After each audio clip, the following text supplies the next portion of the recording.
શાકભાજી માર્કેટના નાના મોટા વેપારીઓથી જે રજૂઆત કરવા આવ્યા છે કે અત્યારે 3 થી 4 દિવસથી પેપરમાં જે આ બધું આવતું છે કે નગરપાલિકા અમને સ્થળાંતર કરીને તળિયાવાડમાં લઈ જવા માંગે છે।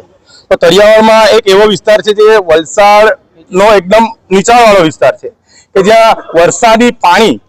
ભરાવાની શક્યતા અને ડૂબવાની કે જેના લીધે અમારે જાનમાલની હાનિ થાય